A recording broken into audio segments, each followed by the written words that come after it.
Taste the Daily. Thirukkural சொல்றத சொல்லி விளக்கம் சொல்றார்.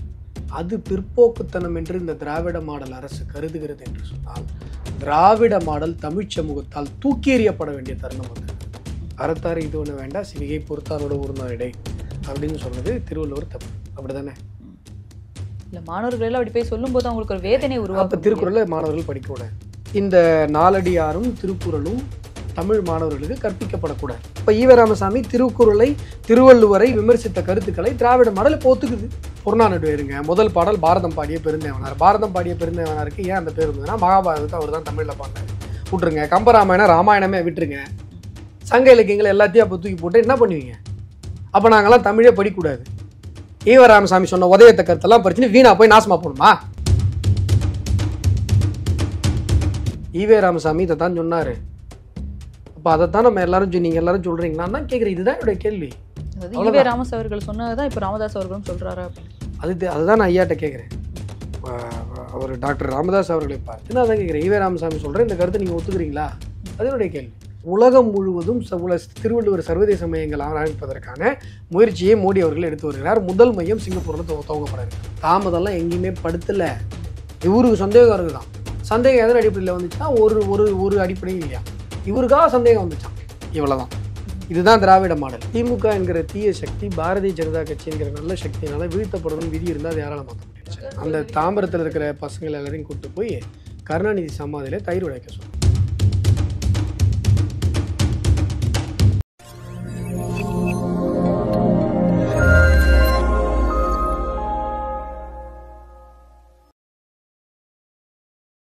தாமரை நீர்களுக்கு வணக்கம். இன்று நம்மோடு இணைந்திருக்கும் சிறப்பு விருந்தினர் பாஜகவின் மாநில செயலாளர் திரு அஸ்வத்தாமன் அவர்கள். வணக்கம். வணக்கம். சென்னை அசோக் நகர்ல ஒரு அரசு பள்ளியில மகாவிஷ்ணு அப்படின்றவர் பிற்போக்குத்தனமான சொற்பொழிவு ஆற்றியிருக்காரு அப்படின்ட்டு பள்ளி கல்வித்துறை அமைச்சர் அன்பில் மகேஷ் அவர்கள் கண்டனம் தெரிவிச்சிருக்காரு. திருக்குறளை பிற்போக்குத்தனமான புத்தகம்னு சொல்லி அன்பில் மகேஷ் பொய்யாமை சொல்றாரு. இல்ல, அந்த மகாவிஷ்ணு அவர்கள் ஆற்றிய அந்த அவர் பேரே இப்ப நீங்க சொல்லிதான் எனக்கு தெரியும். அந்த தம்பி என்ன பேசினாரு? அதாவது மறுஜென்மத்தை பத்தி பேசுறாரு. இருள் சேர் இறுதி இணையும் சேரா இறைவன் பொருள் சேர் புகழ் புரிந்தார் மாட்டேன். இது சொன்னது யாரு? திருவள்ளுவர். அந்த தம்பி அதை சொன்னார். அவரை உட்காந்து எழுதினாரு. திருக்குறள் சொல்றத சொல்லி விளக்கம் சொல்றார். அது பிற்போக்குத்தனம் என்று இந்த திராவிட மாடல் அரசு கருதுகிறது என்று சொன்னால், திராவிட மாடல் தமிழ் சமூகத்தால் தூக்கி எறியப்பட வேண்டிய தருணம் வந்திருக்கிறது. திருக்குறளுக்கு சொல்லிக் கொடுக்குறது அப்ப நீங்க குற்றம்னு சொல்றீங்க. நீங்க ஒரு குற்றம் செய்தால் நீங்க ஊனமா பிறப்பீங்க அப்படின்றப்போ அது குழந்தைங்க மனசுல யாராவது அதுக்குள்ள அப்படி இருக்காங்க அப்படின்னா அவங்க மனசுல அது ஒரு வேதனை உண்டாக்கும் இல்லையா? அப்ப திருவள்ளுவர் தப்பா சொல்லிட்டார். அறத்தாறு இது ஒண்ணு வேண்டாம் சிவிகை பொறுத்தாரோட உருந்தான் இடை அப்படின்னு சொன்னது திருவள்ளுவர் தப்பு. அப்படிதானே? இல்ல மாணவர்கள் அப்படி போய் சொல்லும் போது அவங்களுக்கு ஒரு வேதனை உருவாக்கும். அப்ப திருக்குறளை மாணவர்கள் படிக்க கூடாது. கர்மாவை பத்தி திருவள்ளுவர் பேசுறாரு. அறத்தாறு இது ஒண்ணு வேண்டாம் சிவிகை பொறுத்தாரோட உருந்தான் இடை அப்படி சொல்லி திருவள்ளுவர் பேசுறாருமா. என்ன அர்த்தம்னா, அறத்தால் விளைகிற நன்மை என்ன அப்படி சொல்லி நீங்க ஒன்றும் பெருசாலாம் போய் எதுவும் பண்ண வேணாம். பல்லக்கை தூக்கி கொண்டு செல்பவனையும் பல்லக்கில் அமர்ந்து செல்பவனையும் பார்த்த மாத்திரத்திலேயே அறத்தால் விளைகிற நன்மை என்னன்னு தெரிஞ்சிடும் அப்படி சொல்றாரு. நாலடியாரும் இதே போன்ற ஒரு கருத்தை சொல்லுகிறது. நம்ம ரோட்ல நடந்து போறோம், பெரிய மாட மாளிகைகளை பார்க்குறோம், இவங்க தான் வாடுறானுங்க அப்படின்னு சொல்றோம். அது மாதிரி சொல்லாத. அவங்கெல்லாம் போன ஜென்மத்தில் அறமும் தவமும் செய்திருக்கிற காரணத்தினால இன்னைக்கு மாட மாளிகையில் இருக்காங்க. நீயும் இந்த ஜென்மத்தில் அறம் செஞ்சனா அடுத்த ஜென்மத்தில் அது மாதிரி வாழலாம்னு நாலடியார் சொல்லுது.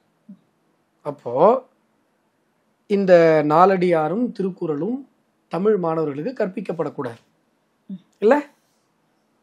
அப்படிதானே? ஒரு வேதனை உண்டாக்குதான் சொல்றேன். அப்ப திருக்குறளை சொல்லிக் கொடுக்க கூடாது. அதானே சொல்ல வரீங்க? நீங்க அழகா பிறக்காததுக்கும் காரணம் அதுன்ட்டு சொல்றாரு. நான் என்ன சொல்றேங்க? யார் சொல்றா அது மாதிரி? அது நீங்க இவங்க அழகு அதெல்லாம் நீங்க முன் ஜென்மத்துல ஏதாவது ஒண்ணு பண்ணியதுனால தான் நீங்க இந்த ஜென்மத்துல இப்படி இருக்கீங்க அப்படின்னு அழகையும் யார் கம்பேர் பண்றாங்க. மகாவிஷ்ணு அவர்கள் பேசும்போது அதையும் அது மாதிரி சொன்னாரு. அதை நான் பார்க்கல. அழகு அதெல்லாம் நான் பார்க்கல. ஏன்னா அழகு அப்படிங்கிறது ஒவ்வொருத்தருடைய கண்ணுக்கும் பொறுத்தது. இப்போ நான் ஒருத்தர் கண்ணுக்கு அழகா தெரியலாம், ஒருத்தர் கண்ணுக்கு நான் அழகு இல்லாமல் தெரியலாம். அது அவங்களுடைய பார்வையை பொறுத்தது. அழகு என்பது ஸ்டாண்டர்ட் ஃபார்மட் கிடையாது, என்னுடைய கருத்து. பட் நான் சொல்றது, அறத்தாறு இது பண்ண வேண்டாம் சிவிகை பொறுத்தானோடு உருந்தான் இடை அப்படிங்கிற திருக்குறளுக்கு அர்த்தம் என்ன? பரிமேலழகர் என்ன சொல்றாரு? ஏன் இவங்களுடைய தேவநேய பாவனர் என்ன சொல்றாருன்னே பார்க்க சொல்லுங்க. தெளிவா சொல்றாரு. நான் சொன்னேன் இல்லையா, இதுதான் பொருள். அப்போது கர்ம வினைகள் பற்றி திருக்குறள் பேசுகிறது அப்படிங்கிறதுனால திருக்குறள் தூக்கி எறியப்பட வேண்டும் அப்படின்னு அன்பில் மகேஷ் பொய்யாமொழி சொல்கிறாரா? தமிழகத்தில் தமிழ் சமூகத்தில் என்ன சொல்கிறது, வள்ளுவன் தன்னை உலகினுக்கே தந்து வான்புகழ் கொண்ட தமிழ்நாடன் பாரதி எந்த வள்ளுவனை பற்றி பேசுகிறாரோ அந்த திருக்குறள் போதிப்பது குற்றம் அப்படின்னு நீங்கள் சொல்கிறீங்க அப்படின்னு சொன்னால், திருக்குறளை போதிக்காமல் ஒரு கல்வி கொடுக்கப்படுறோம்னா அந்த கல்வி குப்பைக்கு சமம் நான் சொல்கிறேன். தமிழ் சமூக மாணவர்களுக்கு திருக்குறள் இருக்கக்கூடாதுன்னு நீங்கள் சொல்கிறீங்கன்னா, திருக்குறள் இல்லாமல் ஒரு கல்வி கொடுக்கப்படுதுன்னா அது குப்பைக்கு சமம் நான் சொல்கிறேன். என்ன சொல்ல வரீங்க? அப்போ ஈவே ராமசாமி சொன்னதே இப்போ திராவிட மாடல் இன்னும் அதை ஒத்துக்குது. இந்த திருக்குறள் தங்கத்தட்டில் வைத்த மலம்னு சொல்லி சொன்ன ஈவே ராமசாமியோட கருத்தில் திராவிட மாடல் நிற்குது. ஆனால் அன்பில் மகேஷ் அவர்கள் வந்து இன்னும் ஒரு கருத்தை சொல்றாரு, அதாவது சுயமரியாதையாக பெண்கள் இருக்க வேண்டும், பெண்கள் படிக்க வேணும், இது எல்லாமே நான் சொல்றது பெரியார் அவர்கள். ஐயோ, நான் என்ன சொல்கிறேன், இப்போ ஈவே ராமசாமி சொன்ன கதைக்கு உதவாத, கருத்துக்கு உதவாத, மோசமான பெண்கள் கர்ப்பப்பையெல்லாம் வெட்டி எறிஞ்சணும்னு சொன்னார். ஏற்றுக்கலாமா? சொல்லுங்க. ஈவே ராமசாமி சொன்னதுதான், பெண்கள் கர்ப்பப்பைகளை வெட்டி எறிஞ்சிடணும். இது ஏதாவது அறிவுக்கு ஒவ்வொரு ஒரு கருத்தா? அறிவுபூர்வமான கருத்தா இது? இதை ஏற்றுக்க முடியுமா? நான் என்ன சொல்கிறேன், அப்போ இப்படி வாங்க, திருக்குறள் ஒரு பக்கம், திருவள்ளுவர் ஒரு பக்கம், அவருக்கு எதிரான கருத்து ஈவே ராமசாமியோட கருத்து, அப்படி தானே வரீங்க? இதைத்தானே நான் இவ்வளோ நாளாக சொல்லிட்டு இருந்தேன். அப்போ குய்யாமுயான்னு கத்துனீங்க, இப்போ நீங்களே தானே சொல்கிறீங்க. அப்போ ஈவே ராமசாமி திருக்குறளை, திருவள்ளுவரை விமர்சித்த கருத்துக்களை திராவிட மாடல் இப்போ ஒத்துக்குது, அப்படி தானே அதுக்கு அர்த்தம்? இப்போ மறுபிறவி தத்துவம் பற்றி பேசக்கூடாதுன்னு அதுதான் இங்கே பிரச்சனை. இவர் வந்து இருள் சேர் இருவினையும் சேரா திருக்குறள், 5வது திருக்குறள் கடல் வாழ்த்தில் 5வது குறள்லேயே உங்களுக்கு பிரச்சனை வந்துடுது. என்ன அவர் சொல்லும்போது இந்த ஆசிரியர் எழுந்து பிரச்சனை பண்ணுறாரு. அப்போ வந்து 2 பேருக்குள்ள வாக்குவாதம். இதுதான் இந்த வீடியோவில் நான் பார்த்த விஷயம். அப்போ என்னென்னா, மறுபிறவி தத்துவத்தை பற்றி பேசக்கூடாதுன்றது உங்களுடைய கருத்து. அப்போது மறுபிறவி தத்துவத்தை அறத்துப்பால் முழுவதும் பல இடங்களில் திருவள்ளுவர் பேசிக்கொண்டே இருக்கிறார். அப்போ திருக்குறளை மாணவர்களுக்கு கொடுக்கக்கூடாது, அதானே உங்கள் கருத்து? பிறவி பெருங்கடல் நீந்துவர் நீந்தார் இரவடி சேராதார், அதே கடவுள் வாழ்த்துல வருது. ஒருமையில் தான் கற்ற கல்வி ஒருவனுக்கு எழுமையும் ஏமா பிடித்து. இந்த ஜென்மத்தில் நீங்கள் பெறுகிற கல்வி 7 பிறவிக்கும் வரும். 7 பிறப்பும் தீ வைத்திண்டா இப்போ பண்புடை மக்கள், அதாவது நல்ல பண்புடைய பசங்களை பெற்றோம் அப்படின்னு சொன்னால் 7 பிறப்புக்கும் தீய வைத்திண்டாது அப்படின்னு சொல்கிறார். 7 பிறப்பை பற்றி பேசுகிறாரு, பிறவி பெருங்கடல்னு பேசுகிறாரு. அதனால் மறுபிறவி தத்துவத்தை பற்றி பேசுகிற திருக்குறளை தமிழக மாணவர்களிடமிருந்து பிரித்தெடுக்க வேண்டும் என்று திராவிட மாடல் சொல்லுகிறது. திருக்குறள் போதிப்பது குற்றமாக கருதப்படுகிறது. ப்ரெஸ் மீட்டில் வந்து ஆஹா ஓகான்றாங்க, இப்போ அந்த ஹெட்மாஸ்டரை டிரான்ஸ்ஃபர் பண்ணுறாங்க, என்ன சொல்ல வரீங்க? அப்போ திருக்குறள் மாணவர்கள் சொல்லிக்கிடக்கூடாது, மத ரீதியாக அது போகுது அப்படின்னு நினைக்கிறாங்க. அறக்கருத்து, இது மத கருத்து இல்லை, புரியுதுங்களா? மதத்துக்கும் அறத்துக்கும் வித்தியாசம் தெரியாத முட்டுக்கட்டைகளை நம்ம என்ன சொல்ல முடியும்? இது மதம் கிடையாது. நான் தானே பல வருடங்களாக சொல்லிட்டு இருக்கேன், இது அறக்கருத்து. இப்ப இந்த அறம் என்பது மாணவர்களுக்கு தெரியக்கூடாதா? அப்ப தமிழ் நீ எதை சொல்லிக் கொடுக்கணும்? இப்ப தமிழ் நீ எதங்க சொல்லிக் கொடுக்கணும்? திருக்குறள் சொல்லிக் கொடுக்கக்கூடாது, ஆத்திச்சூடி சொல்லிக் கொடுக்கக்கூடாது, நான் அறம் செய்ய விரும்பு, ஆத்திச்சூடி அமர்த்த தேவனை ஏத்தி தொழுவோமையாமே, பிள்ளையார கும்பிட்டு தான் படிக்க சொல்றாங்க அவையாரு, அதனால அதை விட்டுருங்க. இது எடுங்க, புறநானூறு இருங்க. முதல் பாடல் பாரதம் பாடிய பெருந்தேவனார். பாரதம் பாடிய பெருந்தேவனாருக்கு ஏன் அந்த பேர் இருந்ததுன்னா மகாபாரதத்தை அவர் தான் தமிழில் பாடினார், விட்டுருங்க. கம்பராமாயணம் ராமாயணமே விட்டுருங்க. சங்க இலக்கியங்களை எல்லாத்தையும் அப்போ தூக்கி போட்டு என்ன பண்ணுவீங்க? அப்போ நாங்கள்லாம் தமிழே படிக்கக்கூடாது, ஈவே ராமசாமி சொன்ன உதயத்த கருத்தெல்லாம் படிச்சுன்னு வீணா போய் நாசமா போகணுமா? நீ யார் தமிழ் மாணவனை தமிழ் படிக்கூடாது சொல்றதுக்கு? உனக்கு என்ன அதிகாரம் இருக்கு? உனக்கு பிடிக்கலாம், நீ போ ஆந்திராவுக்கு, பொங்கலுக்கு போ. தமிழ் மாணவர்கள் திருக்குறள் படிக்கக்கூடாதுன்னு சொல்றதுக்கு இங்க எவனுக்கும் அதிகாரம் கிடையாது. எவனுக்கும் முதல்வர் சொல்றாரு அறிவியல் வழியில தான் முன்னேற்ற வழியே இருக்கு. அப்ப திருக்குறள் அறிவியலுக்கு எதிரானதா? கேள்விக்கு பதில் சொல்லுங்க. அது முதல்வருடைய கருத்து, அவர் சொல்லியிருக்காரு. அப்ப அவர்கிட்ட போய் கேளுங்க. அப்ப ஸ்டாலின் என்ன சொல்றாருன்னா திருக்குறள் அறிவியலுக்கு எதிரானது, அதானே? இதெல்லாம் மூட நம்பிக்கையாக இருக்குது. திருக்குறள் மூட நம்பிக்கையானது இல்ல. இந்த ஒரு கான்செப்ட் மட்டும் இல்ல, அவர் நிறைய விஷயங்கள் வந்து மகாவிஷ்ணு அவர்கள் சொல்றாரு. அவர் பேசுறது எல்லாமே திருக்குறள். இந்த இருள் சேர் இருவினையும் சேராமல தாங்க பிரச்சனை ஆரம்பிக்குது. திருக்குறள் தானேங்க அது. அவர் சொல்ற எல்லாமே திருக்குறள்ல தானே வருது. மறுபிறவி தத்துவம் திருக்குறள்ல தானே வருது. கர்ம வினைகள் பற்றி திருக்குறள்ல தானே வருது. அறத்தினால் விளைகிற நன்மை என்னன்னு திருக்குறள்ல தானே வருது. நான்மறையின் மெய்ப்பொருளை முப்பொருளா நான்முகத்தான் தான் மறைத்த வள்ளுவனாய் தந்துரைத்த நுண்முறை, முக்கரவை பெருவெழுதி பாண்டியனார் பாடின பாடல் திருவள்ளுவ மாலையில வருது. என்ன அர்த்தம்? 4 வேதங்களில் சொல்லப்பட்டிருக்கிற மெய்ப்பொருள் தான் 3 பால்களாக திருவள்ளுவரால் எழுதப்பட்டிருக்கிறது. அதுவும் எப்படி எழுதிருக்கான்? பிரம்மதேவனே தன்னுடைய உருவத்தை மறைத்துக் கொண்டு திருவள்ளுவராக வெளிப்பட்டு திருக்குறளை எழுதியிருக்கிறார். யார் சொல்றா? உக்கர பெருவெழுதி பாண்டியனார் சொல்றாரு. உக்கர பெருவெழுதி பாண்டியனுடைய அவையில தான் திருவள்ளுவர் வெளியிடப்பட்டதாக ஒரு கருத்து இருக்கிறது. இப்போ 4 வேதங்களில் சொல்லப்படுகிற மெய்ப்பொருள் தான் திருக்குறளில் 3 பால்களாக எழுதப்பட்டிருக்கிறது என்று உக்கர பெருவெழுதி பாண்டியனார் பாடுகிறார் என்பதற்காக திருக்குறள் வேத கருத்துக்களை சொல்லுகிறதுன்னு உக்கர பெருவெழுதி பாண்டியனார் சொல்லியிருக்கிறாரு அப்படின்ற ஒரு உண்மைக்காக அப்ப திருக்குறள் மாணவர்களுக்கு போதிக்கப்படக்கூடாது. சுற்றி சுற்றி அங்கே தானே வரீங்க. சிங்கப்பூர் போறாரு மோடி, பாத்தீங்களா? 2 நாளைக்கு முன்னாடி அங்க போயிட்டு திருவள்ளுவர் சர்வதேச மையத்தை நிறுவுறார். அதற்கு முன்னாடி மலேசியா போறார், அங்க போய் தமிழ் இருக்கையை நிறுவுறார். உலகம் முழுவதும் திருவள்ளுவர் சர்வதேச மையங்கள் ஆரம்பிப்பதற்கான முயற்சியை மோடி அவர்கள் எடுத்து வருகிறார். முதல் மையம் சிங்கப்பூர்ல துவங்கப்பட இருக்கிறது. நீங்க என்ன பண்ணா, தமிழ்நாட்டில் இருக்கிற ஏன் தமிழ் மாணவன் திருக்குறள் கற்பிக்கப்படக்கூடாதுன்னு நீங்க சொல்றீங்க. இதையும் தமிழ் சமூகம் பார்த்துட்டு தூங்கிட்டு தான் இருக்கும், சீரியலும் சாராயமும் குச்சின்னு சும்மா இருக்கும் அப்படின்னு சொன்னா தமிழ் சமூகத்தினுடைய வரலாற்று அவமானம், சாபக்கேடு.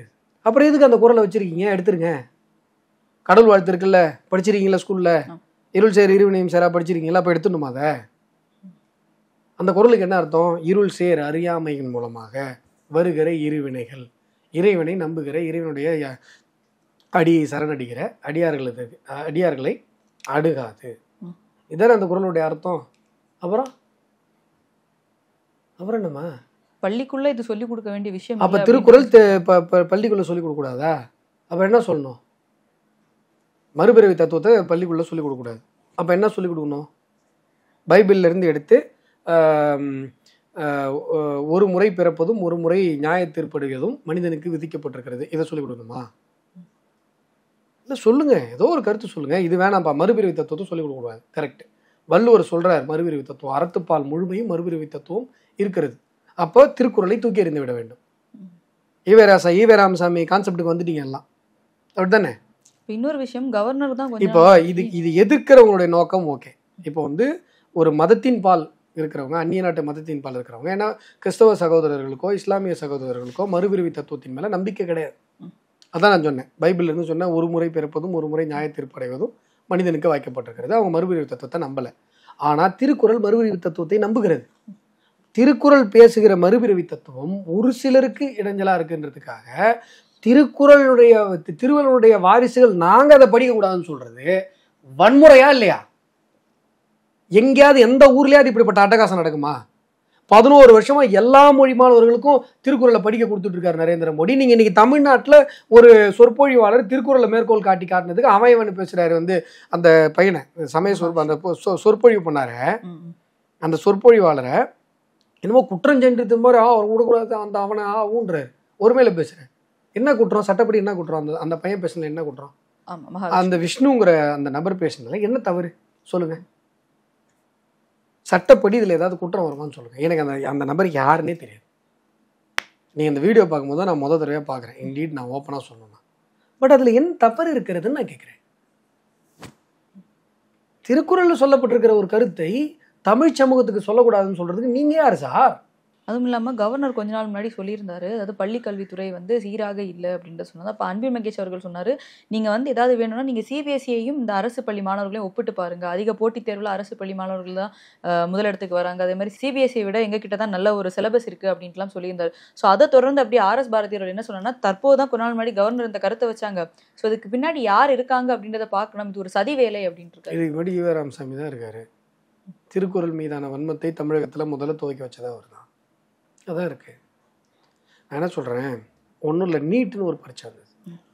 நீட்டு பரீட்சை வர்றதுக்கு முன்னாடி வரைக்கும் தமிழ்நாட்டுடைய கல்வி முறையில் 10th முடிச்சுட்டு +1 படிக்க மாட்டாங்க, +2 படிப்பாங்க. சரிங்களா? நடந்ததா இல்லையா? அனிதா ஏன் சூசைட் பண்ணிக்கிட்டாங்க பார்த்தீங்கன்னா, ப்ரைவேட் ஸ்கூலில் படித்ததுனால ஆனாங்க. இன்னும் சொல்ல போனால் இந்த மோசமான ஒரு கல்வி முறையில் ஆனாங்க. ஏன்னா கவர்மெண்ட் ஸ்கூலில் என்ன பண்ணுவாங்கன்னா 11வது நடத்துவாங்க, 12வது நடத்துவாங்க. அதுக்கு முன்னாடி இந்த மெட்ரிகுலேஷன் ஸ்கூலில் என்ன பண்ணுவாங்கன்னா 11th நடத்த மாட்டாங்க, 12th மட்டுமே நடத்துவாங்க. இப்போ 11th நடத்தாமல் 12th மட்டும் படிக்கிறாங்க அப்படின்னு சொன்னால் ஒரு நாவலில் பாதியிலேருந்து படிக்கிற மாதிரி. உங்களுக்கு புரியுமா? புரியாது. ஆனால் மனப்பாடம் பண்ண முடியும்னா மனப்பாடம் பண்ண முடியும். மனப்பாடத்தின் அடிப்படையில் இந்த கல்வி முறை இருந்தது 11th 12th. அதுக்கப்புறம் நீட்டில் நிறைய தமிழ் மாணவர்கள் இன்னைக்கு ஆல் இண்டியா ரேங்க்லாம் நம்ம ஆளுங்க தான் எடுக்கிறாங்க. ரொம்ப ஒரு சாதாரண பேக்ரவுண்டில் இருந்தெல்லாம் மாணவர்கள் அதில் வராங்க. என்ன காரணம் அப்படின்னு சொன்னால், நீட்டு வந்ததற்கு பிறகு தமிழகத்துடைய 11th 12th சிலபஸ் இருக்கு இல்லைங்களா, கல்வி முறை சிபிஎஸ்சிக்கு இணையாக மாற்றப்பட்டது. அப்போ அதுக்கு முன்னாடி எப்படி இருந்தது? சிபிஎஸ்சி இணையாக இல்லை. அதான் உண்மை. இப்பயுமே சிபிஎஸ்சிக்கு இணையாக இருக்கிறது தான் உங்களுக்கான பெருமையாக நீங்கள் சொல்கிறீங்களே ஒழிய, கல்வி முறையில் மாற்றம் தேவைங்கிறதுல என்ன தப்பு இருக்குது? நீங்கள் நல்லா புரிஞ்சுக்கோங்க. கவர்னர் சொல்கிறது, சார் இந்த பக்கம் தமிழ்நாடு சமச்சீர் டெக்ஸ்ட் புக் வச்சுக்கோங்க சார், இந்த பக்கம் சிபிஎஸ்சி டெக்ஸ்ட் புக் வச்சுக்கோங்க சார், இதில் இது இருக்குது, இதில் அது இல்லைங்க. நீங்கள் கல்வியாளராக நீங்கள் பார்க்கும்போது அது இல்லை விஷயம். அந்த கல்வியை நீங்கள் போதிக்கிற முறை இருக்கு இல்லையா, நீங்கள் மாணவர்களை மனப்பாட கேஸாக மாற்றுறீங்களா, புரிஞ்சுட்டு படிக்க வைக்கிறீங்களா? இவ்வளோதாங்க கேள்வி. ஒரே கண்டென்ட். அந்த சிபிஎஸ்சி இதில் என்ன பண்ணுறாங்கன்னா, ரெண்டுமே ஒரே ஃபார்முலாவை பேஸ் பண்ணி உருவாக்கப்பட்ட சிலபஸ் தான். முதல்ல அதை புரிஞ்சுக்கணும். நேஷனல் கரிக்குலம் ஃப்ரேம் ஒர்க் தான் ரெண்டுத்துக்குமே அடிப்படை. அதை பேஸ் பண்ணி தான் ரெண்டு பேருமே சிலபஸ் ஏற்படுத்துகிறாங்க. தமிழ்நாடு பாடநூல் கழகமும் தேசிய கல்விக் கொள்கை சொல்லுகிறதன் அடிப்படையில் தான் பாடத்திட்டங்களை உருவாக்க வேண்டும். அதை யாரும் மாற்ற முடியாது. இதுவும் அப்படி தான் ஏற்படுத்த, சிபிஎஸ்சியாக இருந்தாலும் ஐசிஎஸ்சியாக இருந்தாலும் அப்படி தான் ஏற்படுத்தப்படுகிறது. அதில் என்ன விஷயம்னா, உங்களை யோசிக்க வச்சு புரிஞ்சிக்க வச்சு அதுக்கப்புறம் உங்களுக்கு அந்த கருத்தை சொல்லி கொடுத்தா அது நல்ல சிலபஸ், நல்ல கல்வி முறை. உங்களை மனப்பாடம் பண்ண வச்சா அது மோசமான கல்வி முறை.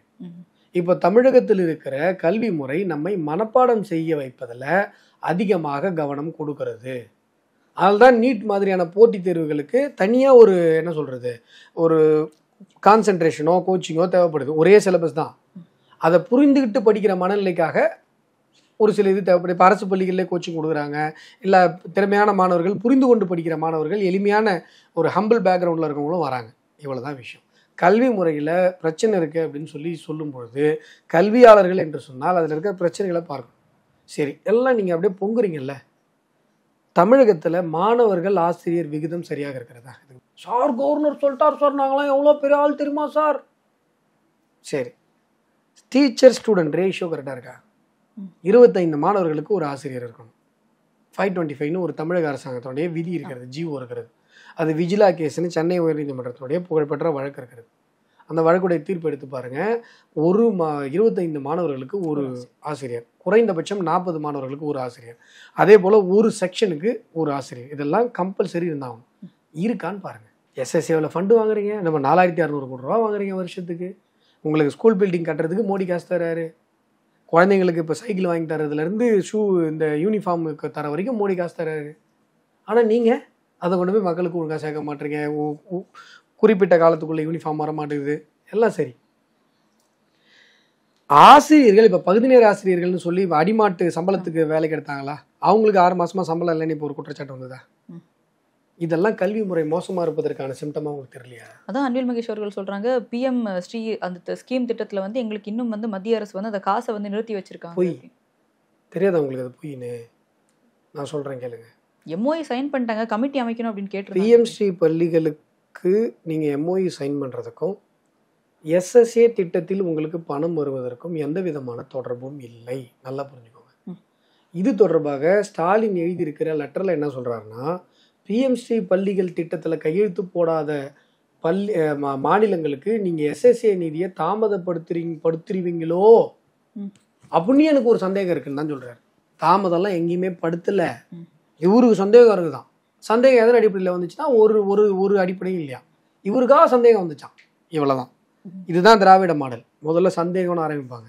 நம்ம தான் யாருமே எதுவுமே படிக்க மாட்டோமே. உடனே வெளில அதை எடுத்து அடுத்து கோட் பண்ணும்போது, சார் பிஎம்ஸ்டியில் கையெழுத்து போலன்னா எஸ்எஸ்ஏ ஃபண்ட் தரமாட்டேன்றாங்க சார், என்ன அராஜகம் சார். ஏன் முதல்ல அது உண்மையே இல்லை.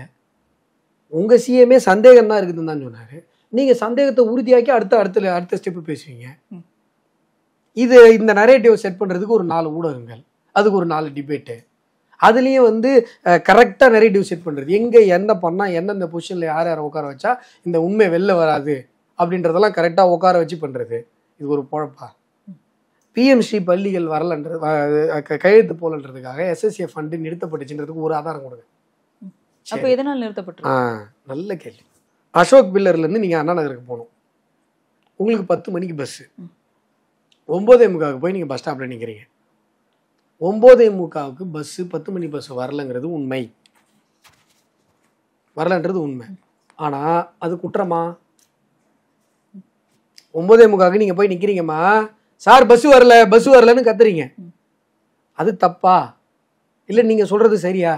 10 மணினா 10 மணிக்கு தான் 10 மணிக்கு தானே வரும் ஃபண்டு. அது அதோட டியூ டேட்ல தான் வரும். 4800 கோடி சாங்ஷன் பண்ணியாச்சு, அலாட்டட். அங்க இருந்து வர்றதுக்கு டைம் எடுக்காதா? எடுக்குமா எடுக்காதா? திடீர்னு வண்டி பிடிச்சி வர்றதுக்கு லேட் ஆகும். சரி வருது, ஏன் வரக்கூடாதா? இல்லை சார், இங்க ஒரு தேவை இருக்கும்போது அப்பதானே கொடுக்கணும். ஐயோ நான் என்ன சொல்றேன், இங்க இருக்கிற எல்லா ஸ்கூல் பில்டிங்கும், தமிழக அரசாங்கத்துடைய ஸ்கூல் பில்டிங்கும் அங்கிருந்து ஃபண்டு வாங்கி தான் கட்டினாங்க. தெரியுமா தெரியாதா? மனசாட்சியா இல்லாம இவ்வளோ காசை வாங்கிக்கிட்டு அதை மாணவர்களுக்கு கூட ஒழுங்கா கொடுக்காத இப்படி புழுகுறாங்களே, அதுக்கு நீங்களும் சப்போர்ட் பண்றீங்களே, உங்களுக்கு மனசாட்சி இருக்கா இல்லையா? சரி, போன வருஷம் 1400 கோடி, இந்த வருஷம் 4800 கோடி. ஏன் இவ்வளோ 3 மடங்கு கிட்டத்தட்ட அதிகமாக ஏன் ஃபண்டு சேங்ஷன் பண்ணாரு நரேந்திர மோடி? சொல்லுங்க. நீங்கள் தான் ஃபண்டு கொடுக்கலன்னு வாயிலையும் வயிற்றுல அடிச்சா கேட்சுடுன்னு அழுவுறீங்கல்ல, ஏன் அப்போ 3 மடங்கு ஃபண்டு எக்ஸ்ட்ரா கொடுக்குறாரு இந்த SSAவில்? சொல்லுங்க, ஏங்க கொடுக்குறாரு? பஸ் பிடிச்சி வருதான்னு கலாய்க்க தெரியுது இல்லை, பதில் சொல்லுங்க. இல்லை சார், வருஷத்துக்கு 1600 கோடி கொடுத்த போன கல்வியாண்டுக்கு ஒதுக்குன அதே மத்திய அரசு இந்த முறை 3 மடங்கு அதிகமாக இந்த தமிழக அரசாங்கத்திற்கு SSAவில் ஒதுக்கியிருக்கு. ஏன் ஒதுக்குது? ஒதுக்கும், அந்த ஃபண்டு அலர்ட் ஆகும், அலர்ட் ஆனதுக்கு அப்புறம் அந்த கன்சர்ன் டிபார்ட்மெண்ட்லேருந்து ஃபண்டு வரும். தானே ப்ரொசீஜரு. அந்த ஃபண்டு வர்றதுக்கு முன்னாடியே இல்லை 10 மணி பஸ்ஸு நான் 9:45 பஸ் ஸ்டாப்புக்கு வந்துட்டேன், நான் 9:45 வந்துட்டேன்றதுக்காக 10 மணி பஸ்ஸு 9:45 வரணும்னா இது என்னங்க இது? இப்படி தான் ஜிஎஸ்டி நிலுவைன்னாங்க. ஞாபகம் இருக்கா? நான் கூட இந்த வீட்டு வாடகை எல்லாம் வச்சு ஒரு லாஜிக் சொன்ன பாருங்க. அதுக்கப்புறம் 1 ரூபா கொடுத்தா 29 காசு தான் வருதுன்னு பச்சையா புழுங்கினாங்க. 1 ரூபா கொடுத்தா 29 காசு தான் மத்திய அரசு எடுத்துக்குது, 71 காசு உங்களுக்கு கொடுக்குது. அந்த லாஜிக்கு நம்ம பல இடங்களில் சொல்லியிருக்கோம். இப்போ இந்த புழு PM ஸ்ரீ பள்ளிகள், நீங்கள் அந்த MOU கையெழுத்து போடுறதுக்கும் SSAக்கும் சம்மந்தமே இல்லை. ஒன்று. ரெண்டாவது, இதில் என்ன ஒரு நல்ல விஷயம் நடந்ததுன்னா, தமிழக அரசாங்கத்தினுடைய பள்ளிகள் எல்லாம் இந்த ஃபண்டில் தான் கட்டுறாங்க, மத்திய அரசாங்கத்தினுடைய நிதி இதில் இவ்வளோ பெரிய பகிர்வு இருக்குன்றது இந்த விஷயமா மக்களுக்கு இது மூலமாக தெரிஞ்சுது. இப்போ மகாவிஷ்ணு அவரோட அந்த இன்சிடென்ட் எடுத்துக்கிட்டா, இன்னொரு பக்கம் நீங்க சொல்றீங்க தமிழை கற்பிக்க வேணாமா, திருக்குறள் வேணாமா, இது மூட நம்பிக்கை அப்படின்ட்டு கேட்குறீங்க. அதே மாதிரி பார்த்தா பாமகவுடைய ராமதாஸ் அவர்கள் வந்து தமிழ் அப்படின்ட்டு எப்பவும் சொல்றாரு. அப்போ அவரை பொறுத்த வரைக்கும் இப்போ திருக்குறள் மூட நம்பிக்கையாக தான் இருக்குது. இல்லை, ஐயாவுடைய அந்த டாக்டர் ஐயாவுடைய கருத்தில் நான் மாறுபடுறேன். திருக்குறள் மறுபிறவி தத்துவம் பேசுகிறது என்பதற்காக, திருக்குறள் கர்மவினை தத்துவத்தை பேசுகிறது என்பதற்காக திருக்குறள் தவிர்க்கப்பட வேண்டும் என்கிற ஒரு வாதம் முன்வைக்கப்படும் என்று சொன்னால், திருக்குறள் இல்லாமல் தமிழில் வேற எதை கற்பிப்பது? அதான் அப்போ நீங்க திமுகவை பார்த்து ஒரு கண்டனம் தெரிவிக்கிறீங்கன்னா, இப்போ பாமக ராமதாஸ் நான் தான் சொல்றேனே, நான் என்ன பண்ண மாறுபடுறேன் தானே சொல்றேன். அவருடைய கருத்து நான் மாறுபடுறேன். நீங்க தமிழ் கற்பிக்கப்படுகிறதுன்னு சொன்னா, திருக்குறள் இல்லாமல் தமிழில் எதை கற்பிக்க முடியும்? நீங்க திருக்குறளை ஏற்றுக்கொள்ளுகிறோன்னு சொன்னா 1330 குறளும் நீங்க ஏற்றுக்கொண்டு தானே ஆகணும். திருவள்ளுவர் நம்முடைய தமிழ் சமூகத்தினுடைய பெருமை இல்லையா? எப்படி நீங்க திருக்குறளை எப்படி நம்ம ஒருத்தர் நீங்க கை காட்டி பேசுறாலோ, அப்ப திருவள்ளுவரோட நம்ம வந்து பெரிய ஆளாயிட்டோம் தானே அர்த்தமாகுது. எப்படி நம்ம தமிழ் சமூகம் எப்படி இதை ஏற்றுக்கொள்ள முடியும்? அவரும் அதை தான் சொல்றாரு. அந்த பேச்சு வந்து ஒரு தன்னம்பிக்கை பேச்சு மாதிரி இல்லை, ஒரு மூட நம்பிக்கை பேச்சா தான் இருக்கு அப்படின்ற கருத்து வைக்கிறேன். நான் என்ன சொல்றேன், இந்த கருத்து ஒரு திருக்குறளை மேற்கோள் காட்டி பேசப்படுகிற ஒரு கருத்து. நீங்க அதுல மறுபிறவி தத்துவமும் கர்மவினை தத்துவமும் பேசப்பட்டிருக்கிறது என்பதற்காக அந்த கருத்தை எதிர்க்கிறீர்கள் என்று சொன்னால், அப்போ தமிழ் பாடத்திட்டத்திலிருந்து திருக்குறள் நீக்கப்பட வேண்டும் என்று சொல்றீங்களா? ஈவே ராமசாமி இதை தான் சொன்னாரு. அப்ப அதைத்தான் நம்ம எல்லாரும் நீங்க எல்லாரும் சொல்றீங்களா தான் கேட்குறேன். இதுதான் என்னுடைய கேள்வி. ஈவே ராமஸ் அவர்கள் சொன்னதுதான் இப்ப ராமதாஸ் அவர்களும் சொல்றாரு அப்படின்னு அதுதான் நான் ஐயாட்ட கேட்குறேன். அவர் டாக்டர் ராமதாஸ் அவர்களை பார்த்து நான் அதான் கேட்குறேன். ஈவே ராமசாமி சொல்றேன், இந்த கருத்தை நீங்க ஒத்துக்கிறீங்களா? அதனுடைய கேள்வி. இப்போ அதே மாதிரி அந்த முன் ஜென்மத்தை பற்றி சொல்லும்போது சொல்கிறாங்க, நீங்கள் முன் ஜென்மத்தில் ஏதாவது பாவம் பண்ணால் இந்த ஜென்மத்தை நீங்கள் அதை அனுபவிக்கிறீங்க, நீங்கள் நல்லது பண்ணியிருந்தீங்கன்னா இந்த ஜென்மத்தில் வந்து இது உங்களுக்கு ஒரு செல்ல வளமான ஒரு வெல்த்தாக இருக்கீங்க அப்படின்னு. இப்போ இப்படி பார்த்தா இப்போ திமுகன்ற கட்சி எடுத்துக்கிட்டால் ஊழல் பண்ணுறாங்க, ஊழல் பண்ணி தான் பணக்காரதனமாக இப்படி இருக்கிறாங்க, எல்லாத்தையும் வச்சுருக்காங்க அப்படின்னு. இப்போ போன ஜென்மத்தில் அந்த நன்மையை பண்ணதுனால தான் இன்றைக்கி ஊழல் பண்ணி இப்படி இருக்காங்கன்னு நினைக்கிறீங்க? அடுத்த ஜென்மத்தில் இப்போ பண்ண ஊழலுக்கு அனுபவிப்பாங்க. அப்போ அவங்களால இப்போ மக்கள் கஷ்டப்படுறாங்க அப்படின்னா அதை நம்ம அனுபவிச்சு தான் ஆகணும் அப்படின்னு. ஆமாம். அப்போ திமுக மட்டும்தான் நீங்க நன்மை செஞ்சிருக்கு, மற்ற அதனால அனுபவிக்கிற மக்கள் எல்லாருமே அப்போ அதை அப்படியே விட்டுறலாமே, சரி அது திமுகவோட தப்பு கிடையாது, ஜென்மத்துடைய தப்பு தான். ஸோ திமுக அப்படி இருந்தால் அது பிரச்சனை இல்லை, மக்கள் அனுபவிக்கணும்னா அவங்க ஜென்மத்தோட பிரச்சனை, அனுபவிச்சுட்டு போட்டு. திமுக என்கிற தீய சக்தி பாரதிய ஜனதா கட்சி என்கிற நல்ல சக்தினால வீழ்த்தப்படணும்னு விதி இருந்தால் அதை யாரால மாற்ற முடியும்? வீழ்த்தப்படுமா திமுக? விதி இருந்தால் யாரால மாற்ற முடியும்? அப்படியே விட்டுட்டு போகணுன்றீங்கல்ல, இதுதான் விதியாக இருக்குது. நாங்கள் தான் திமுகவுக்கு திமுகங்கிற தீய சக்தியை முடிச்சு வைக்கிறதுக்காக நாங்கள் தான் படைக்கப்பட்டவர்கள் நாங்கள் நினைக்கிறோம். இப்போ இந்த மாதிரியான விஷயங்களை கேட்கும்போது இப்போ அது அந்த பிள்ளைங்க நீதான் வந்து ஒரு எலெக்ஷனோ ஏதோ ஓட்டு போட போறாங்க அப்படின்னு இருக்கும்போது சரி அப்போ முன்ன ஜென்மத்தில் நம்ம ஏதோ பண்ணிட்டோம், அப்போ நம்ம அனுபவிச்சுதான் ஆகணும், அதனால தான் நம்ம அனுபவிக்கிறோம், அதை அகைன்ஸ்ட் பண்ணி பேட்டில் பண்ணணும் அப்படின்னு தோணாது இல்லையா? அதே மாதிரி அந்த இதுவும் சொல்றாரு கர்ம வினைன்ற கான்செப்டை ரொம்ப போட்டு குழப்பிக்கிறீங்க. கர்ம வினை இது நான் இப்போ சொன்னேன்னா நீங்கள் வந்து ரொம்ப ஒரு என்ன சொல்கிறது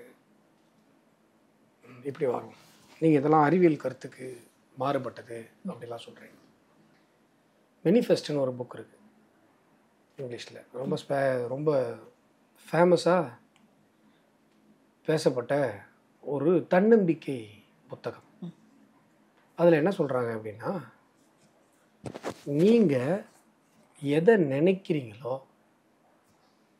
அது சாத்தியமே இல்லை, நீங்கள் அந்த இடத்துக்கு இல்லை, அது உங்களுக்கு கிடைக்கிறதுக்கு வாய்ப்பே இல்லை, கண்ணுக்கு முடி எந்த ப்ராக்டிக்கல் ரீசனுமே இல்லை. நீங்கள் இங்கே இருக்கீங்க, அது எங்கேயோ இருக்குது.